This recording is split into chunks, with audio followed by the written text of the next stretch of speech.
with the Georgia Bulldogs, you're gonna feel the Bulldog.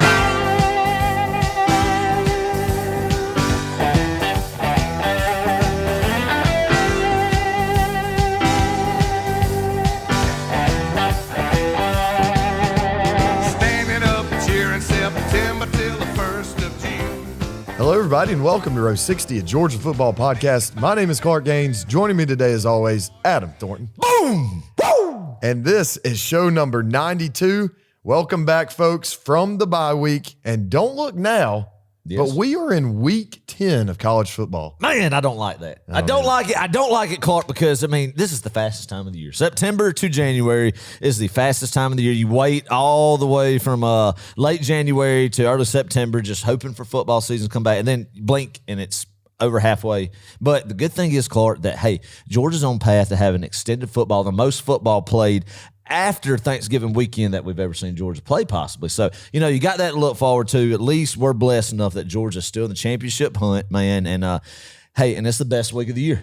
This is the best week of the year right here for a Georgia fan. It always has been. It always will be. I don't care what the record is of the team down in Gainesville that we love to hate is. To me, Georgia-Florida week is the best week of the year and very unique for our fan bases in the sense of taking the pilgrimage to Jacksonville and the tradition that's there. And I love it, man. Let's go. Yeah. Let's go. The mass exodus, as people like to call it. Yes, the college kids, they're skipping class this Friday. They're heading down to Jacksonville. Well, they usually get a fall break, don't they? They do, yeah. It's not skipping class, is it? Don't they usually do fall break? I know when I was there, it was fall break. There was 1 or 2 years when I was there that they didn't do a fall break. Really? Yep. Well, we need to talk. If that's not the case anymore, we need to talk to Dr. Jerry about, look, I mean, we got to get our priorities in order.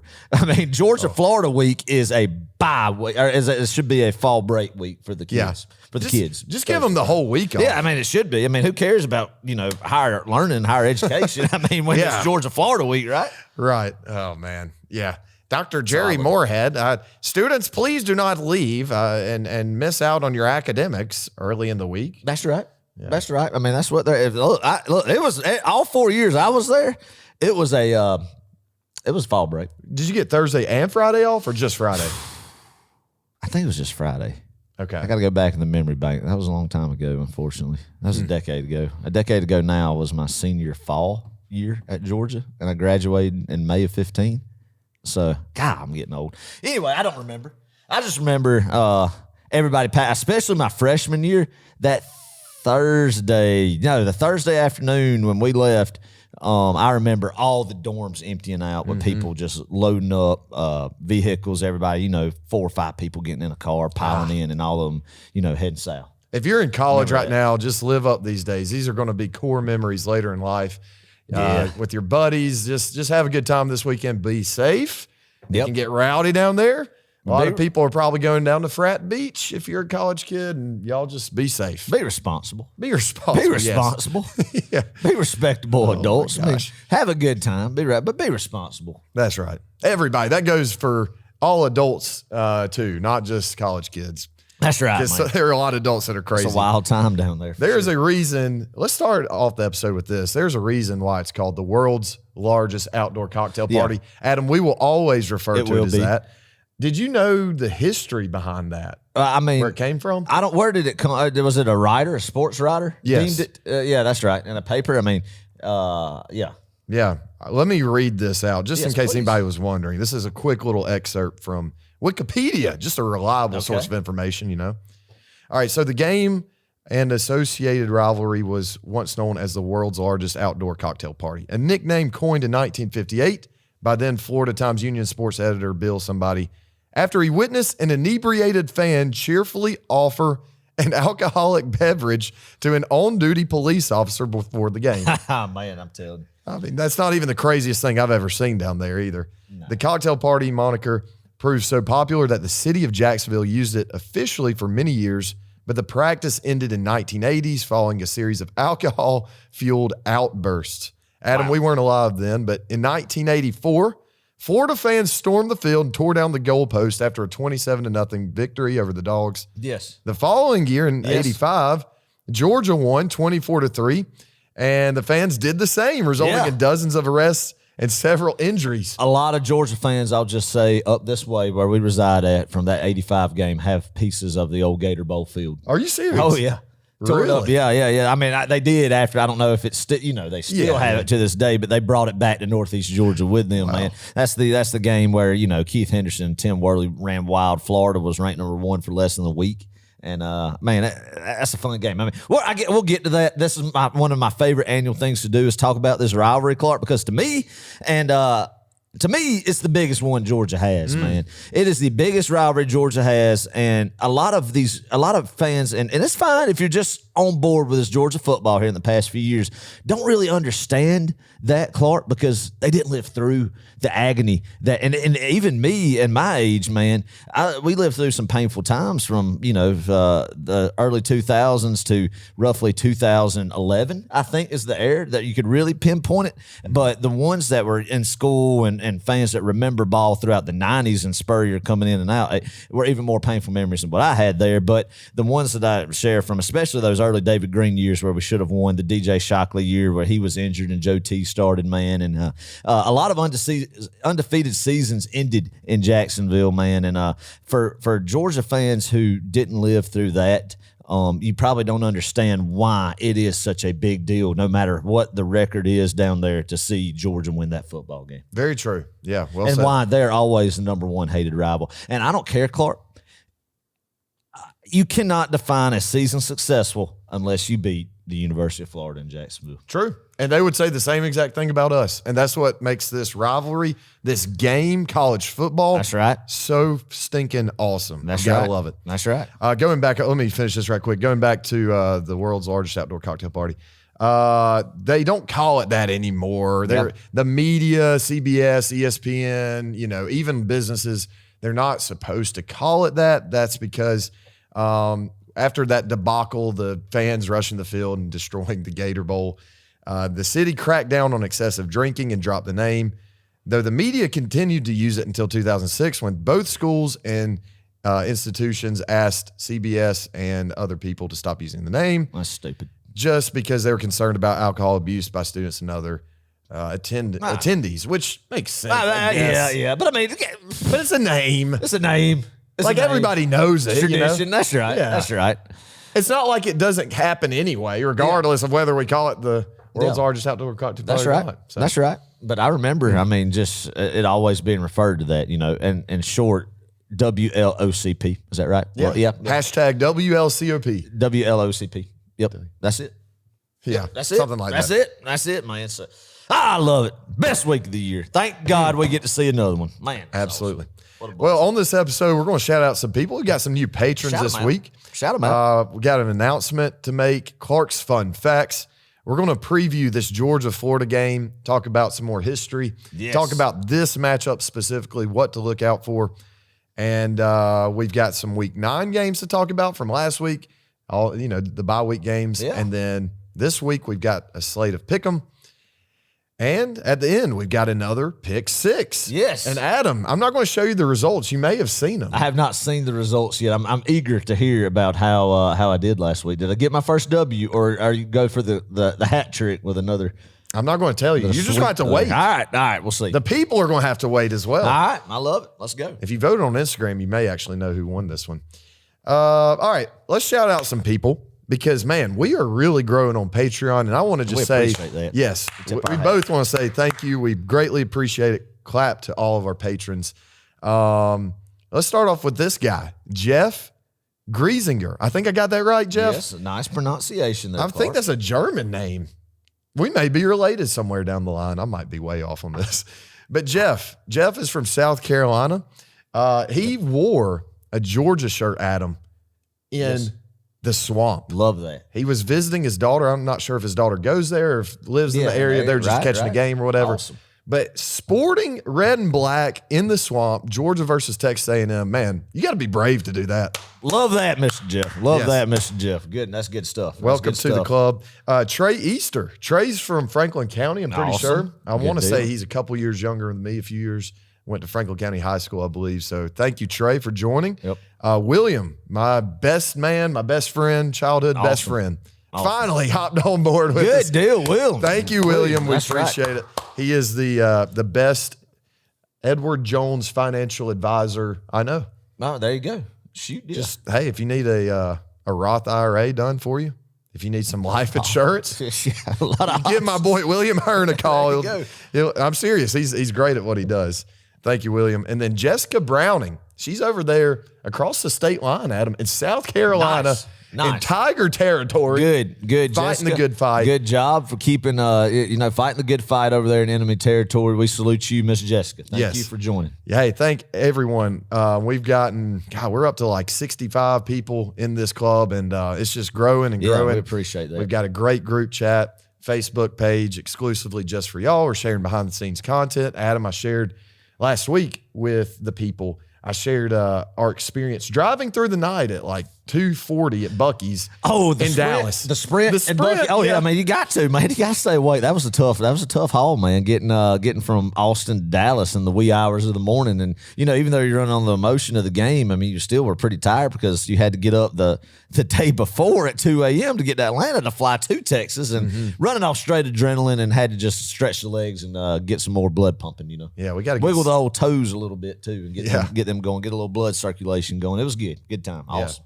The patrons got to see a lot of behind the scenes stuff, and they're going to see even more this week. Good. We may even vlog this whole week just for our patrons, and we show should. them what we do on these road trips, especially Georgia, Florida, and then we're going to Disney World too. Yes, we after are. the game. We are. Yes, this week. yes. So it ought to be a lot of fun, good family trip. That's right. A couple of days down there. A couple of days down there. Piggyback it in for the family vacation. Absolutely, that's good stuff. Absolutely.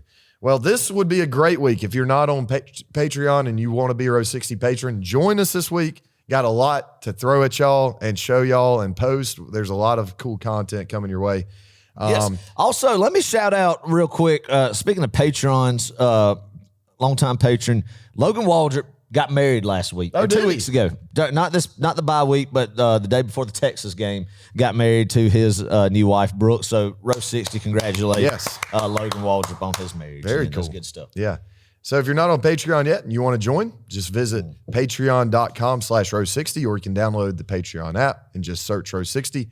$5 a month, and it helps us to get to more games and pay the bills. Yeah, that's right. Keep the lights on, my man. That's it. All right. Live call-in show. Yes. Folks, if you don't know about it, now you do. You have no excuse. Live call-in show this Friday night, 8 o'clock p.m. We're going to be live from Amelia Island, Florida. A classic, Clark. We did it the first 2 years of Row 60's existence. We went live from the porch, from the balcony.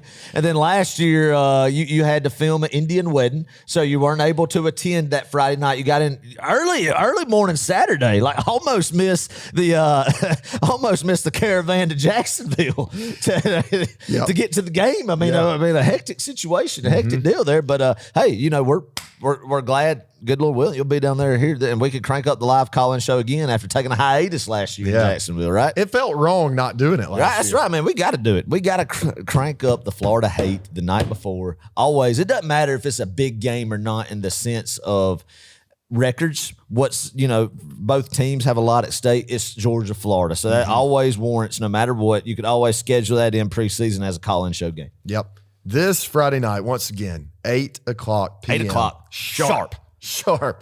We'll be there. Yeah, like you said, Adam, we'll be on the balcony overlooking the I about said Pacific Ocean. That would be Atlantic on the other side Ocean. of the country. I know. Yep. Yeah. Both bodies of water, though. Both bodies of water. But we'll be on Facebook Live and YouTube, so join us there. Yes. And call us. We want to hear from y'all and just join in on the fun Friday night. It's going to be a great time. Woo, man. All right, Clark's Fun Facts. Here we go. Hit that jingle, baby. All right, Georgia is currently on a 3-game win streak versus the Gators. Good. Adam, Georgia hasn't beaten Florida 4 straight times since 1980 to 1983. Wow, man, that is true. I mean, you think about that. I mean, shoot, I know in the 90s, there was only the one win in 97, and then you win one in 04 after that, and then you don't win it again till 07, and then you don't win it again till 2011, and then you do the 11, 12, 13. Should have been 4 in a row in 14. Yeah. Talked about that game before. So, yeah, I mean, that's crazy to think about. And then you do 17, 18, 19, losing the COVID year that really don't count. I mean, we've talked about that. Asterisk. Yeah, that was a terrible game. But, wow, that is great, man. Hopefully, let's get that number 4. Let's get that number 4.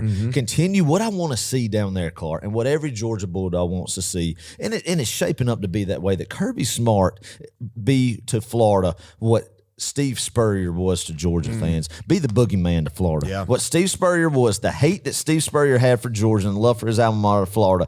Now we get to see it now. History has reversed. We got Kirby Smart doing the same exact thing. And, you know, I mean, it starts with beating Florida. Every year you circle this game as you've got to beat Florida. And that's why I wish that when we took the hate, it's not going to happen, but why I'm so mad that we're not playing a home and home, you know, because this year, next year, the Jaguars are building a brand new stadium, right, Clark? So we're going to have to go play in Orlando and Atlanta. They've already announced that, but I wanted it to be home and home because I wanted Kirby Smart to go down to Gainesville and hang up 50 on them. That would have been sweet. But, hey, let's hang up 50 on them anyway in Jacksonville sometime. Yeah, it doesn't really matter. But what's happened, the tide has turned in this rivalry. It seems like every 20 years it shifts, and this shifts back to Georgia, rightfully where it should be. And Kirby Smart, hopefully, is just going to put another stranglehold on this rivalry in Jacksonville, man. And it means a lot to all of us Georgia fans who's endured some rough times down there. For sure. For the 4th year in a row, Florida enters the matchup unranked in the AP Top 25. That's how we like it. As the good Lord intended it to be. Exactly. The last time Florida was unranked when playing Georgia 4 straight times, 1970 to 1973. So this is kind of unprecedented territory for the Gators, and we'll take it. And it should be this. I mean, this is the way, like I said, it's been intended to be. They don't care about football down there. They don't care about football down there. They've been lightning in a bottle a couple times in their history, but overall, it is a trash program. I love it, Adam. I mean, you think about it. They had the success from, you know, the 90s, the early 90s, you know, the whole decade of the 90s, I guess, was Spurrier. Really underachieved in the sense that they only won one national championship during that run. I mean, that is amazing. Was in the national championship hunt every year, but really, I mean, he didn't against Georgia, but Spurrier would always have a choke job against Florida State or Tennessee, or get just absolutely curb stomped by Nebraska and Tom Osborne in a bowl game. I guess it was Tom Osborne was coach. Yeah. And so he would always lose a big one. He did win one in 96. And then we know the Tebow, Urban Meyer, all that mess that happened in that little 3-year run before Urban Meyer had his issues. A lot of issues that Urban Meyer had. But anyway, I digress in that sense. So really just that flashing, that flash of lightning there for a little bit that they had. But outside of that, you look at Florida, you take that history out of Florida football, they're cellar dwellers in the Southeastern Conference. Wow. You think they're saying the same thing about us? Just playing a little devil's advocate. I mean, you could say that, but I mean, we won a national championship in 1980, and we won one in 1942. And we've won 2 since. But we've won the SEC championships we rattled off, I think. I don't know. How many SEC championships does Florida have? They have 14 Eastern Division championships. Eastern Division. I know, but we have 12. So they would have to, I think they do have more than us still. Wait a minute. 14 Eastern Division championships? Florida has, yes, to our 12. That's what I read. How many SEC does Florida have? 8 SEC titles. Okay. They got to Atlanta and didn't. That's what I'm talking about. Yeah. Spurrier would get to Atlanta and he wouldn't win. Yeah.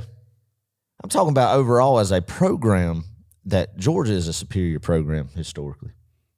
Yeah, and I mean, we're not a dumpster fire program. We haven't been the past decade. I think that's where this is all. Where Georgia separates itself, taking off my red and black glasses, obviously, because the devil's advocate point you pointed out is fair. It's fair. And I mean, but where I'm pointing it out is we're not going 4-8. Our one bad season was 2010, 6 and 7. The other times since 2001, we've rattled off 9 to 10 win seasons about every year. You know, a couple 8 and 4s there, the one bad one and 10. But Florida now has been historically not good. I love it. I'm sticking to that. Okay. I like outside of the Spurrier, Urban Meyer. Okay. All right. Well, you look at Florida in the 70s, Clark, and in the early 80s. I don't know much about the Gators back then, honestly. Not good. Not good. Georgia dominated in Jacksonville. Okay, I can get on this soap opera all night. I'm not going to do it. Not going to do it. But Speaking of history, Georgia, Florida has only gone into overtime one time in the history of the rivalry. 2010. Yep, that was not a fun ending, but it's actually my very first Georgia, Florida game. That was a wild one. I thought we had a chance. We're going to turn the tide, but the next year we did. Yeah, that was not a good Georgia football team, but fought hard in Jacksonville that night, and just came up short there. Aaron Murray about beat Florida 4 times as starting quarterback. Wow, that's a good About point. went 4-0. Yeah, sure did. Shoot, not many Georgia quarterbacks could have said that. No, if any. I mean, not many can say they won 3. Here in the current day, but definitely not 4. Going 4-0. So yeah. That's good stuff. The last 10 meetings, last one here. The last 10 meetings, Georgia, Florida, have all been decided by double digits. Think about that one. That's interesting. The last what? How many meetings? 10. Have been decided by double digits? Yes. Are you sure about that? I promise you. It was in the Phil Steele Preview magazine. I think Phil's wrong. You do? Look up the score 2019 and tell me if that was a double-digit football game or not. Oh, does that not? 24-17. I wonder if he meant like against the... In 2020. Look up 2000. How bad did we lose in 20? Yeah, that was a double-digit. 2018.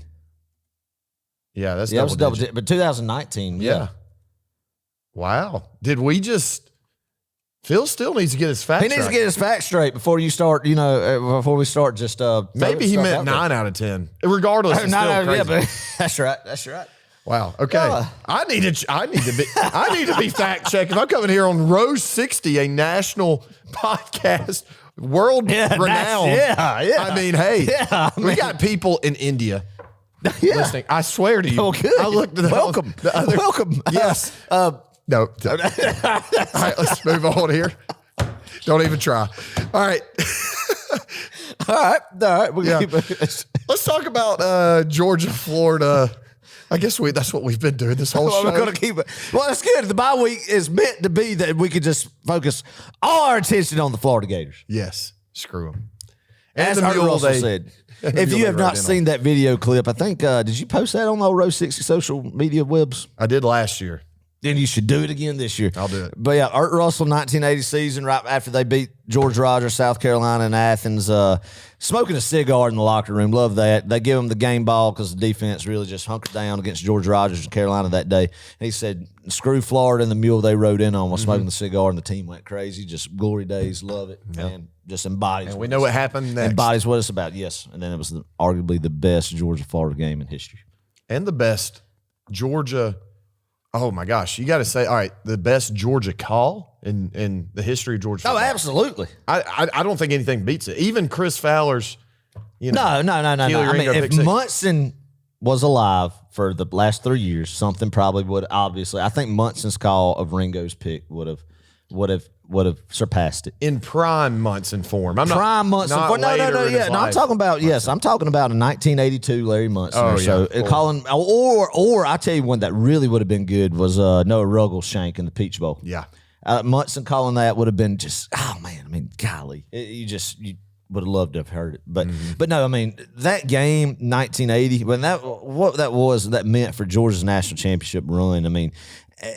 Basically, I mean, it was a miracle. Minute 26 left on the clock.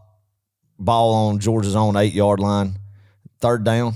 And how Buck Ballou just was able to great block by Nat Hudson, the center right there. Got a chip of old Florida in right there. Got a good chip. I mean, a lot of people don't point out Nat Hudson's block. What were they doing? I mean, Florida's was he defensive pulling? end. No. It was. You said a center. Yeah, it was Florida. That Hudson was the center, wasn't I think he was the center. I can't remember completely, but he was. I mean, he was just blocking, and as Ballou was kind of scrambled outside the pocket, rolling to the right, he just got a block behind him. Okay. As Larry said, he got a block behind him. That was Nat's block. That if he doesn't get a piece, and it wasn't just he stoned the guy, he just got a good piece of the Florida defender, and was able for Ballou because look. Nobody studied that play like I did when I was 8. Because you got to remember, an 8-year-old Adam, there wasn't really too much to just cheer for, grasp onto in the sense of national championship stuff. So I cling to that 1980 team. How many every years later that was 21 years later, 2001 at the time, 2002, something like that. So anyway, I memorized that call, watched that call so many times, heard stories. My mom would tell me that she was sitting in the end zone, Lindsey Scott was running towards, and I love hearing the stories of how rowdy the old Gator Bowl was down there. There was a different breed of Georgia fan and Florida fan back then. I mean, just, I don't know, we've talked about that. I mean, college football fans were rowdier and more passionate back then, in my opinion. Well, it just seemed like you could get on the field any sort of way. Wasn't there, but yeah. I mean, they were just rowdy. They just loved it. They loved it. They had pride in it. But anyway, that game right there, golly, winning that game 26-21. Herschel Walker was a Gator killer, man. That string of 80, 81, 82 games were just. I mean, Georgia won by the same score the following year, and then they, in 82, beat them 44-0. Mm-hmm. Just smoke them. Yeah. Just smoke them. I love it. 76, Appleby to Washington. The girders are bending. Look at the score, Georgia 6. Something. Appleby to Washington. Yeah. Adam, we can't even agree, Georgia and Florida, how many times we've played each other. That's what I find so fascinating about this. Georgia says 102 times. Florida says 101. Tell us a little backstory behind that. If I'm correct, was it the Florida, like a military academy from Lakeland? Yeah. That they say that Georgia, we like to say that we played them and beat the dog mess out of them, right? Mm-hmm. So that counts. It was affiliated with the University of Florida back then, and if it's on the official Georgia record books, then it counts. That's all. That's all that needs to be said. So yeah, I think it was 1905 or something was the first meeting. It was the early 1900s. Yep. Yep. It was man. I wonder what kind of offense they were running back then. They were spreading the ball out, empty sets. They were probably passing the ball all over the yard, Clark. You know, probably had 13 personnel. Oh yeah, absolutely. I mean, a lot of the headset communication back then. Probably. I mean, they probably had the earpiece and the helmet. Really, what did the signals on the sideline look like? It would have been great. Wouldn't you love to just time travel and go back to like one of them early college football games? No. Wild. Maybe for like 5 minutes, but it'd be so boring. No, I mean, it would be. I mean, there's no padding. They're out there. Men are dying on the field, breaking legs, losing teeth. None of them had teeth. Yeah. I mean, terrible. I mean, their dentists had to just not like them playing football back in the day. Yeah. We could have gone out there and played with those guys. I mean, they weren't the most athletically. I mean, you look at athletes back then. You look at Babe Ruth, and you think, man, the man could hit a baseball, but golly, I mean, not just a athletic specimen out there, right. So, I mean, no, it's just amazing the history and the tradition of what this game has evolved to, what it is now. But it was pure back then, though. It was for the love of the game. Yeah. That's one thing you can say. I just, talking right quick about the 1980 game, Georgia, Florida, Lindsey Scott. Looking at him wide out, and they're split out as a wide out. Right. And the guy was in he's not a 2-point stance, 3-point stance. Yeah.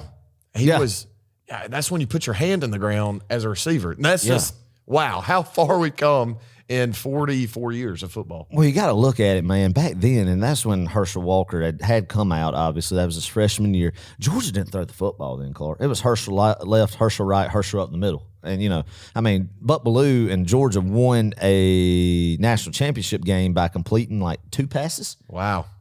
I don't even know if it was 2 passes. I can't remember. But, I mean, it literally was on the ground, Herschel Walker. And that's what people like me who've just studied it weren't there to live it and realize it. I mean, they didn't throw the football. So I guess what I'm saying is to complete a 92-yard pass completion for a touchdown right there was a miracle. Like Larry said, it was a miracle. And that's why, to me, is the greatest play in Georgia football history. Yeah. Well, Lindsey Scott got a lot of yak at him. It wasn't just a bomb downfield. We're talking about a drag route. There was some busted cover. 12 yards down the field. It was, but by gosh. What defense were they running? I don't know what cover 3. I don't know what Charlie Pell's Gator team was doing. Was Charlie Pell the coach? Adam, you got to know who the defense coordinator of the 1980 Florida team is. Otherwise, wait a minute. What? Who was? Somebody was on that staff. We know from the 1980 Florida team. I can't remember. Like a big name was on that 1980 Florida staff.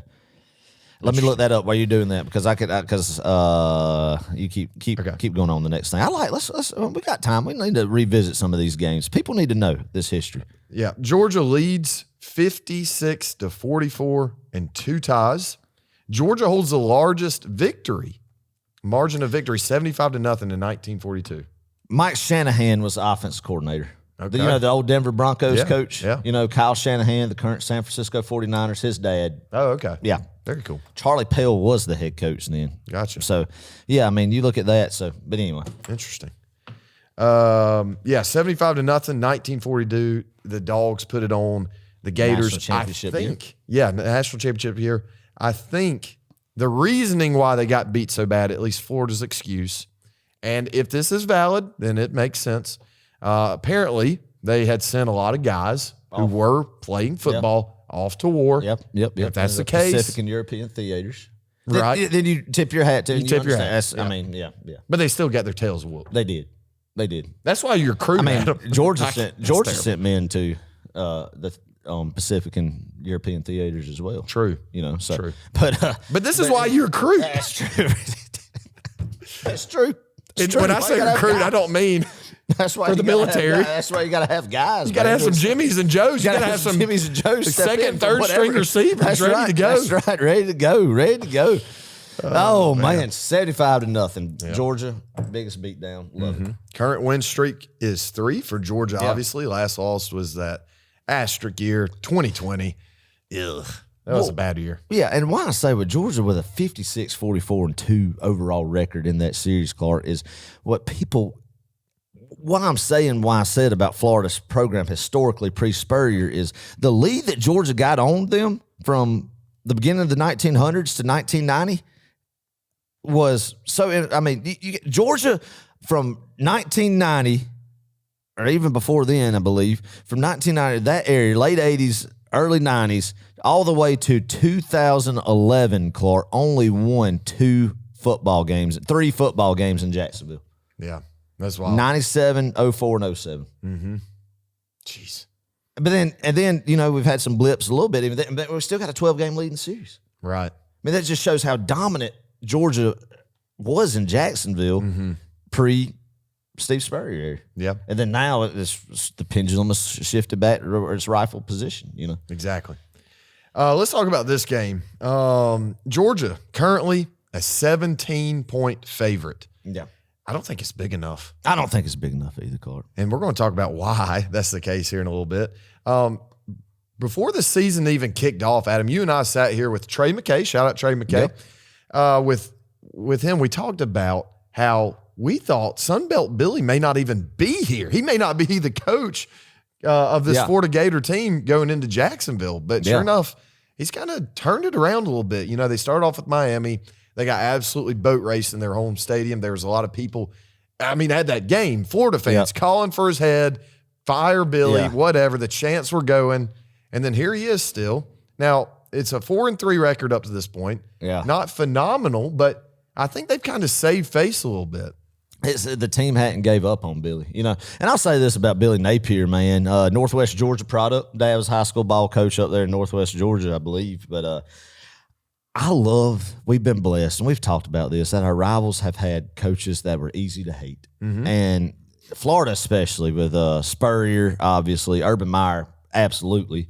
And McElwain was just odd. And Dan Mullen definitely fell into the realm of just easy just to dislike. But Billy Napier is a guy that, Clark, I just can't get behind just hating the guy, not liking the guy, not respecting the guy. Like, I like what Billy stands for. It seems like a stand-up guy. He's kind of from, the kind of the same cloth culture growing up as Kirby is in the sense of, a little bit of the Saban tree that he was under a little bit. I mean, Lunch pail guy. obviously he's not to Kirby's level of being able to run a program, that Kirby does. But in the same sense, I don't think – I'm not comparing Billy and Kirby at all, besides they're from Georgia and their dads were high school ball coaches. But what I'm saying is I don't hate Billy Napier like I have other Florida coaches, and I don't like that. I like to hate the Florida coach. Me too. I like to hate the Florida coach. Yep. That seems right when you are able to hate the Florida coach. For sure.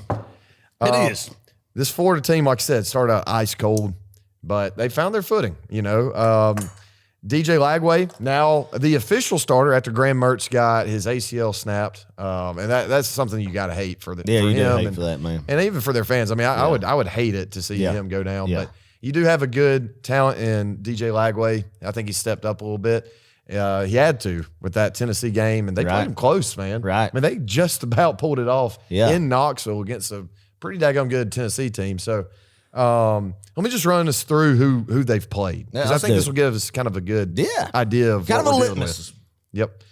They lost to Miami 41-17 at home. Once again, just a total boat racing. They won against Samford. Big win, 45-7. They rebounded. Then they played Texas A&M at home, lost 33-20. They went on the road to Mississippi State, won 45-28. They beat UCF 24-13. They lost at Tennessee 23-17. Was that in overtime? I can't remember. I think it was. Was it? I'm Yeah, pretty sure it was. Yeah. Was it? I mean, they played them tooth and nail. Let's see. And then Western Kentucky, they beat. Sorry, not Western Kentucky. I have W Kentucky for win over Kentucky 48-20. So, I mean, they put it on Kentucky last week, and they looked pretty good. But you got to look at the game and what happened. Brock Vandegrift threw, I think, 2 picks, maybe 3. Yep. And it got ugly real quick. You can't go on the road in any SEC environment and turn the ball over as much as Kentucky did that night and expect to win. We've learned that the hard way in Tuscaloosa. That's right. Well, yeah. Also, Clark, according to DuckDuckGo, they did go to overtime. Okay, good. I'm a big DuckDuckGo. I don't know what we did before Google, DuckDuckGo, all the search engines of when we need to just rattle something off the top of the head and get confirmation. Internet Explorer, baby. Dial up. Ask Jeeves. Yeah. Ask Jeeves. Ask You remember Ask Jeeves? Yeah. Wow. Oh, Jeeves, man. How far we come from that? Yeah, he was. Jeez. You remember that graphic? He had a tuxedo on. Yeah. You know, you could talk to him. You get that Big Mac computer. Yeah. And back then, I was asking Jeeves about a math problem. You know, Yeah. back in school or something, or a chemistry deal. You know, asking them about the nucleus and The mitochondria. mitochondria, which is the power cell. The powerhouse of the Powerhouse cell. of the cell. Yeah. That's right. The powerhouse of the cell. That's the mitochondria. Oh, man. Yeah, Jacksonville's going to be great. Always good. Great weather. 79 degrees, Adam. We've been down there when it's freezing cold. You wouldn't believe it, but we have. Yeah. Super windy, and it's been blazing hot. There's no in The between. St. John's River, man. Yeah. I mean, let's stop, Clark. Let's just kick our feet back, stay a little bit, just have a chat. Just me and you chatting. Right? What's your favorite game down there? I know I'm derailing us. What's your favorite memory down there? game? Favorite memory down in Jacksonville? I'd say 2012. I mean, takes the cake any day of the week. Oh, yeah, I don't think anything's come close to That was a good one. 2012. That's derailing a national championship Florida football team with aspirations under Will Muschamp. 17-9. Jarvis Jones, Gator killer. While also, yeah, I mean, we not only did we derail their national championship hopes, we kind of solidified ours. Yeah, Granted, we didn't go on and play the national championship. Sean we know what Williams, happened, man, but calling out Sean that Williams. team during the bye week. Yep. That defense came out with their hair on fire. Great day in Jacksonville. Yeah. Great one. I agree with that. That was a good one. 04 was a good one, man. David Green hitting Fred Gibson across the middle. Yeah. Exercises some demons right there. 42-30. I mean, look, I got all the Florida scores, old scorecards up across from us right here where we're recording, but or excuse me, that wasn't 31-24 was the one I was alluding to in 2004. But I mean, just good ones. You think about 97, Kirby and Bobo, and Jim Donnan winning down there, beating Spurrier's tail. And I mean, they were a 17-point underdog or so, even more so down there. I mean, a lot of just great memories, man. I could just sit here and talk about Georgia, Florida. I used to have old DVD back when I was a kid, and there wasn't really many memories current day. It was all from the 80s and 70s, really, in that 97 game in 04. Georgia, Florida war in Jacksonville, and it was Larry Munson narrating all of like Georgia's big wins up to date. And that DVD was like released in 05 or 06. Yeah. Wore that thing out. I think I actually left it in Amelia Island one year because I always would watch it the night before the game. Oh, yeah. I had problems. Didn't You had problems. I had problems. That's true. That's true. Man. It's lucky I actually found a woman that married me with my obsession. I mean, looking back on the stuff I did back in them days, man. And Georgia, Florida's special to you. The trip is because you proposed to Kelsey I did. in 2017, which was a great win that day, too. Oh, and it was a blowout. It was a blowout, too. So, I mean, great memories there. So, anyway, I'm sorry we need to talk about the current time, but anytime this week comes up, I go down memory lane, man. Yeah. I go down memory lane. Great Love memories. the crowd that we go with. A lot of people ask you and I, what are our thoughts about the game being in Jacksonville?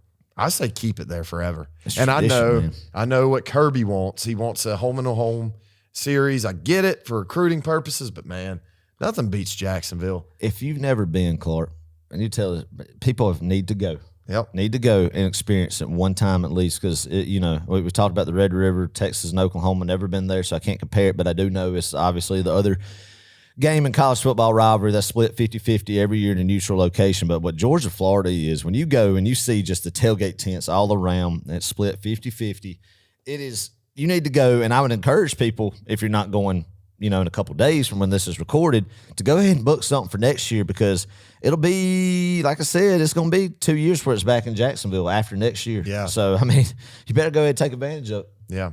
It's a spectacle, man. You're right. You get down there, and, there's no real divide. Like, obviously, there's a divide in the stadium. If you've ever seen the game on TV, you know what I'm talking about. But there's no real divide in the tailgating. That's right. So there's a lot of, like, even in our tailgate, a lot of times there will be Florida fans and our tailgate spot isn't very big, but there's Florida fans that always seem to roll up. There's a house across the street. A yellow house. And you remember the Larry Culpepper guy? He always dressed up as Larry Culpepper. Yes. Dr. Pepper. Yes, the doctor, when that was big, right when the 14 playoffs started. But he was a Florida fan, and they had a big rowdy crowd over there. They always do. And they haven't been so rowdy the past few years, which has been great. Yeah, it's a time, man, and a lot of people just go for the spectacle. Yeah, it's wild, but I encourage you to go, and we're going to do our best to document it even more this go around, where people who haven't been or people who've been and just can't make it this year can enjoy it from the comfort of their own homes. Yeah, seeing the environment, the pregame in Jacksonville, man, because this is a big one. It's a big one. It is wild out there, man. God. Got to get down there. If you lose this football game right here, Clark, it ruins this year, obviously. Ruins it. And you can. As you said, this team is this Florida team you just rattled off the schedule is kind of gaining a little bit more momentum. Yeah. And they haven't quit on Billy's. And I'm sure, this is their season. They're throwing all the chips in this basket here. But I know Kirby's got this team ready to go and knows, obviously, you could be humbled very easily down there if you're not playing your A-plus game. Humility is a week away, folks.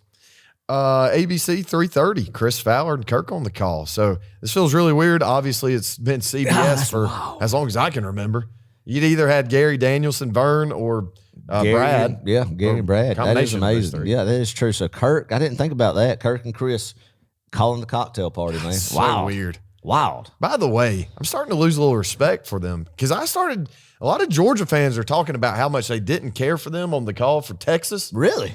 Yeah, you haven't heard this? Uh-uh. Oh, man, there's a lot of people dogging them and saying that they were really kind of taking the side of Texas, and that's what it seemed like. And yeah, I don't know. I'm sure, man, but it'll be interesting to hear them call it. So 3:30 is a staple. Always will be 3:30. Last time it was a night game in 2002. That was my first Georgia-Florida game, first or second Georgia-Florida game, and it was rowdy. I remember even as a young kid, and they said after that night in Jacksonville with a 8 o'clock kickoff or 7 o'clock, whenever it was, never again.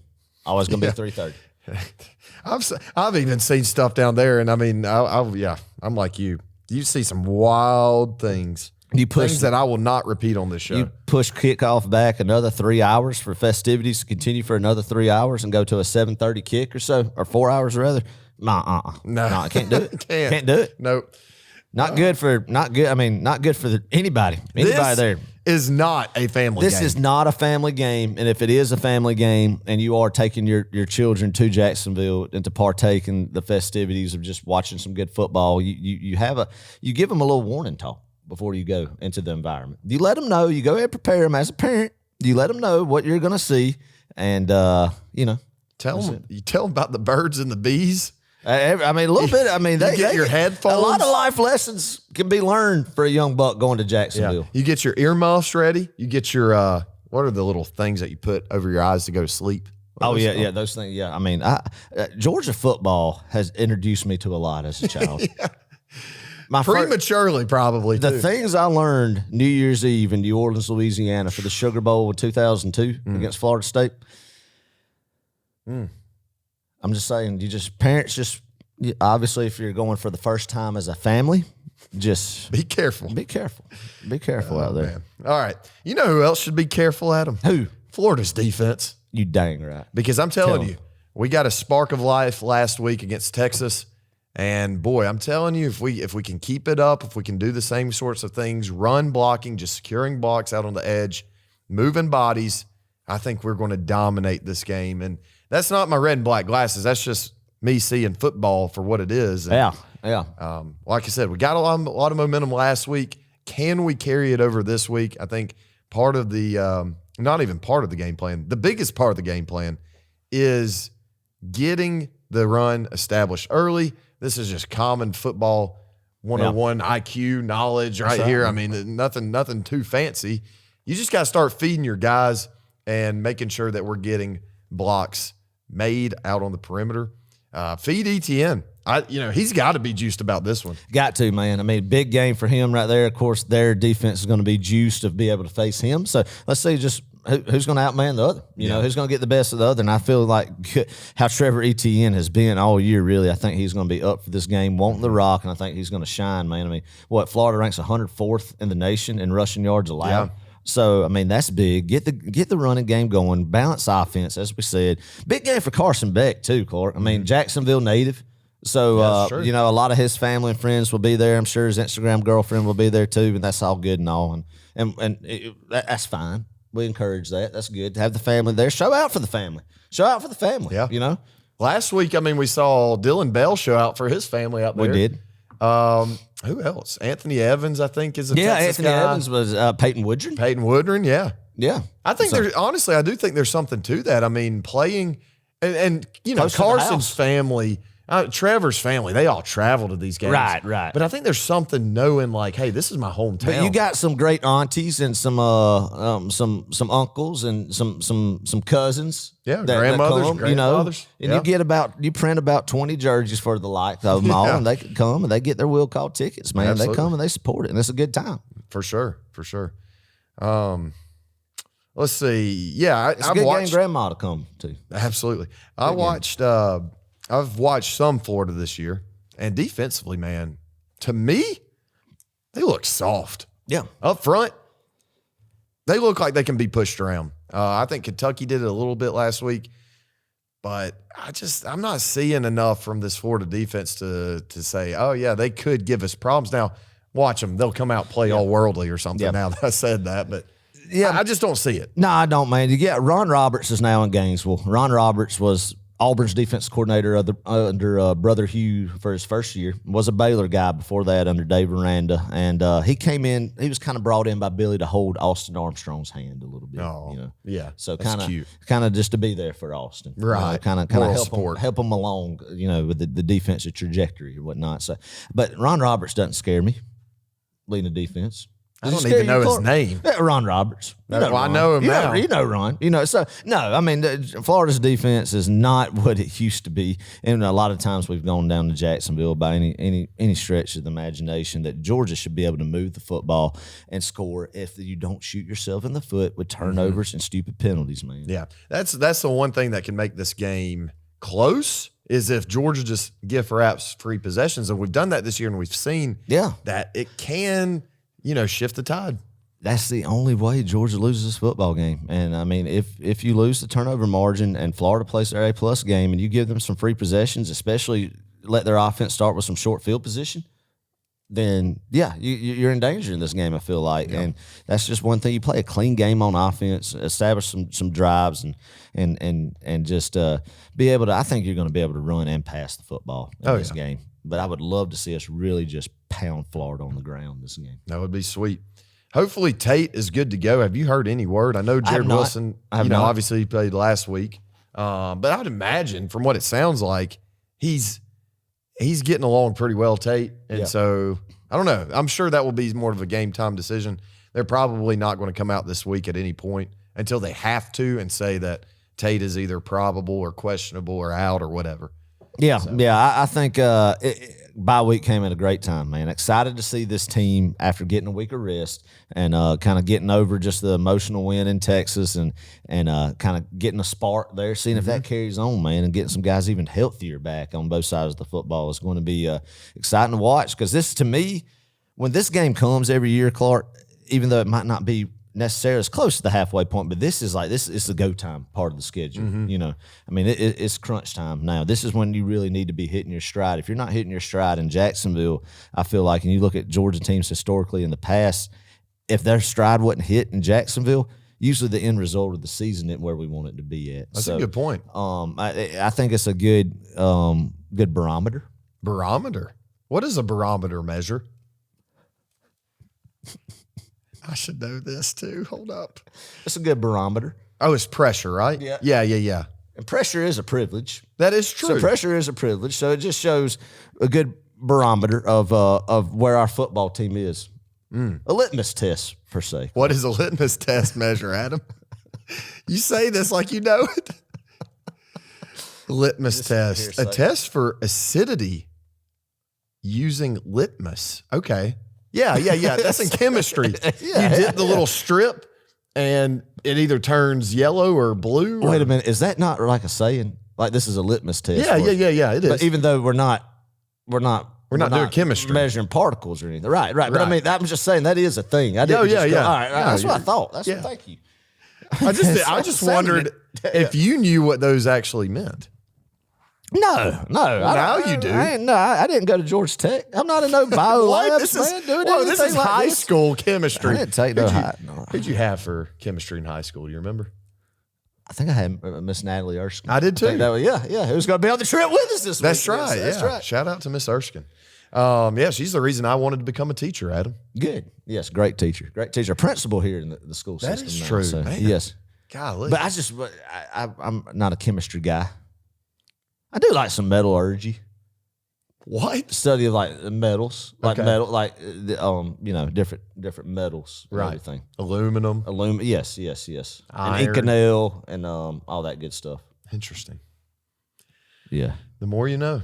Adam, give me one guy that you think's going to maybe have sort of a breakout game offensively, the and then we're offense going side of to football. move to defense. Okay, a breakout game on the offensive side of the football.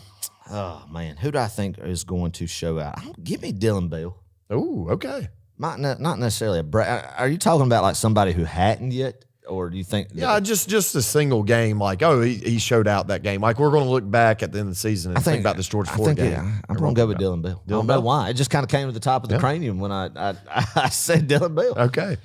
Yeah. I'll say this. Yeah. No, I'm with you, Dylan Bell. He's going to get an end around this week for a touchdown. Take it back. Yeah. He's just going to have an end around. We're going to be on our 20-yard line in the red zone. Yeah, Carson's going to do a little end around to Dylan Bell touchdown. Watch it, people. I would love for there to be an offensive explosion, a lot of clean play on offense, kind of the spark that what the defense did in Austin, Texas this week for the offense in Jacksonville, man. And then the defense obviously keep going off of what they did in Texas and roll, man. You know what? I had one guy on here. I had Dominic Lovett. I think he will have a game for himself. Yeah, why not? But I'm just going to go with Carson. I think there you go. He needs a game. Yeah. It's been a while. And last week, you throw 3 picks and 2 of them, could have been better balls, but probably shouldn't have been picked. And I don't know. You just hear this narrative. Is Carson really the guy? Still, we're hearing that. That's crazy. And it's crazy. It is. It's crazy. So I think this week he takes it personally. I hope he does. Yeah. Because if he doesn't this week, maybe he isn't the guy we think he is, at least mentally. We know he's got all the raw ability in the world. There's no doubt about it. Right. But mentally, and I'm not saying like football IQ necessarily, but his attitude kind of with this team, I hope it's where we want it to be, but I don't know. I don't know, man. I don't know. I mean, I think we said in Austin, we saw leaders step up, and hopefully that continued into the practice the past 2 weeks, and hopefully Carson's one of those guys. I don't know what he's like in the locker room. I mean, we could speculate as fans what we see and what we read, but we don't know. But I agree with you, Clark. And the good thing about this game is what I like about it is it's not in Sanford Stadium. It's not in the comfort of Sanford Stadium, but it's not like you're going to Austin, Texas, or Tuscaloosa for a 7:30 kick, that type of environment. Yeah. It's not going to be just a rowdy, a lot of crowd noise. So what I'm saying, getting around to, is this is a good game away from Sanford to kind of get in sync and kind of get that mojo back as far as just really just getting in that zone and just ripping it like we saw many times last year, and kind of playing some clean football and turnover-free football, and then kind of get you some confidence up going into Oxford, Mississippi. At least that's not a night game going into Oxford the week following. We'll talk about that obviously in the next episode, and then you come back to Athens to finish the rest of the year. So I mean, this could be a good just springboard for Carson Beck to end the year, get a lot of momentum going into the back half of the year, going into postseason play. Man, that's the hope. for sure. All right, let's quickly go to Georgia's defense versus Florida's offense. Florida ranks currently 35th in passing offense, 263 yards per game. Not too shabby. Yep. They're 77th in rushing offense, 239 yards per game. Let me give you a couple names to look out for. Actually, 4. I'm going to give you 4 names. 2 leading receivers, 2 leading rushers. The receivers, Elijah Badger, number 6. He's a senior. Big playability. He has 524 receiving yards on the season. He had a huge game against Kentucky, just 2 deep balls. Yeah. But, he's speedy, but I don't think it's anything that we haven't seen this year talent-wise. Right. They also have Trey Wilson, number 3, sophomore. I think he may have even had a decent game against us last year, I want to say. He's really speedy. They like to get him out in open space. He's I think that he's a slot receiver maybe. And then their leading rushers, Montrell Johnson, number 1, senior. He's been their leading rusher for the past 3 seasons. Yeah. He split carries last year with Trevor Etienne. Trevor Etienne made a business decision, a good decision at that. That's right. And came to the light side, the good side, the Georgia Bulldogs. Montrell, though, did not play against Kentucky. He had a lower back injury at Tennessee. So not sure if he's going to play this game. I think he is what the word is. So yeah. He's a really good back, though, honestly. And he's going to be tough to stop. But I think if you're Georgia's defense, you got to play with some good eye discipline. We definitely showed that we were capable of doing that versus Texas. So, once again, carrying the momentum, not only offensively, but defensively from Texas and injecting it into this game. It's going to be big for us. So. The confidence, Clark, of getting some guys back and how they played Texas. Obviously, Jalen Walker is the leader of this football team and just an absolute freak. And getting Mike Hill back, and he's just healthier, even more healthier than we saw in Austin, I hope, because unless he had a setback in practice that we hadn't heard about. And guys like Jordan Hall, Warren Brinson, the guys that we've plugged in that defensive front that have gotten healthier, the difference is seen. I feel like what we saw in Austin is hopefully what we'll see the rest of the year. And hopefully, Lord willing, they can stay healthy the rest of the year, that I hope this defense is ready to eat. Yes, you're going to have to get some guys like Corey Thomas at the start is going to have to step up. KJ Bolden is going to have to play in that safety role more the first half because we are going to lose Jonell Aguero and Dan Jackson from the targeting calls that were in Austin. Quote, for the first unquote. Half. Quote, unquote. So y'all keep in mind that we will be missing 2 starters in the secondary, but that's why you recruit so well. And a big opportunity for these young guys to be able to step up in a big moment. And their first cocktail parties, big experiences. But when I say first cocktail party experiences too, DJ Lagway, Clark, you talked about him. Great looking quarterback in the sense of just great talent, raw potential, highly recruited, man. I think is going to be a special talent and will give Georgia fits for years to come, I feel like. And a dual threat guy, man, that is a kryptonite for Georgia. But Clark, do you really think a freshman quarterback making their first start against Kirby Smart and Glenn Schumann's defense in Jacksonville is going to just have a career day? It could, but watch him come out and play all worldly. No, I don't see it. I don't see it. And that's nothing against DJ Lagway because I think he's going to be phenomenal. Yep. And if they could hold on to him down there in Gainesville, I think he'll be one of the better ones they've had in years. But first career start against this Georgia defense, who's just really kind of peaking. I don't see it happening. But he's definitely going to get some problems as long as Georgia don't give up explosives, Clark. Busted coverage for long downfield passing plays or Lagway breaking containment and making some stuff happen with his legs, then I think this Florida team is not going to run. They'll get theirs, I think, a few times, of course. But overall, I do not think they'll be able to sustain long, successful drives and just be able to just pound the ball and move the ball effectively on this Georgia defense consistently. Well, I watched some of the Kentucky game, and what they kind of showed me was you can't just rush 3, Right. Not saying that DJ Lagway is just this elite quarterback yet. I do think he's going to be pretty good, like you said. But it's not like he's just going to pick you apart. What he's really good at, though, is if you only rush 3, he's going to find open space. He's going to move the pocket, and he's going to run. Yeah. And that's what, like you said, that's kind of Georgia's kryptonite under Kirby Smart. So we got to contain the pocket. More than that, though, we just got to get after the quarterback. Do what you did last week, man. There you go. Mix up, make them disguise some blitzes, get after him. I don't think it's really that hard, honestly, of a defense game plan. You got to get after the quarterback here in this situation and you do some run blitzing. I just don't see how this offense can move it that well against our defense. Well, you stop the run first. This is the same recipe in football at any level, I feel like, is you stop the run first on the defense side of the football. And you're able to stop the run and then put the game in DJ Lagway's hands. Then, yes, he has that threat, like you said, Clark, of being elusive in the pocket and creating some plays when there's probably nothing there on his legs to give you positive yardage that we really didn't see in Austin. But in the same sense, he's young. It's his first start. But if you can, pressure him early, make him force some throws trying to make a play like we've seen so many times with Anthony Richardson down there, with Felipe Franks down there, man, that has led to big Georgia turnovers and scoring opportunities, which has gotten games out of hand, and I hope that's the trend that we see continue down in Jacksonville. One thing that Florida's offense I do expect to do, and this is what they were so good with Urban Meyer. Now, they weren't breaking in a first-year starter or first-time starter, mind you, like they are this year, but when Urban Meyer was there, they would always have an offensive wrinkle that would drive Willie Martinez crazy down there. It would Tim Tebow and them as that offensive wrinkle that they would kill us with. And obviously that's comparing apples and oranges, this Florida team to that. But I do expect with a changing of now and knowing Lagway is the guy, that there's going to be some offensive wrinkles that you probably haven't seen on film. That they've probably implemented, having a bye week as well, like Georgia did. But Kirby Smart and Glenn Schumann are going to be ready for it. Maybe some more zone read stuff, kind of doing a little bit, kind of what A&M did with Marcel Reed against LSU last week.